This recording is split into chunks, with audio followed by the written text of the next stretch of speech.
In mid-February, Bentley University opened the renovated areas of the Student Center.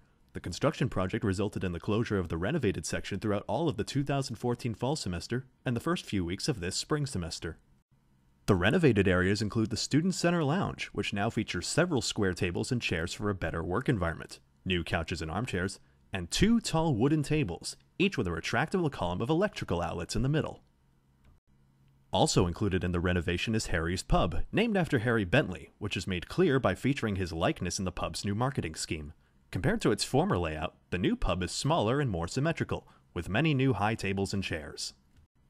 Other sections up and running include Main Bowl in its former pub location, Russo's Cafe, which takes over the sandwich and late-night food service, and Radio Bentley Studio, now located adjacent to the lounge and is once again playing its music throughout the Student Center. A new addition to the Student Center is currently under construction, and other places, like Argo Tea, have yet to open. The current estimate is that these new openings will happen sometime in April. We're on the lookout for campus news and events. If you have a story you would like us to cover, leave a YouTube comment below or email us at ga_bstv@bentley.edu.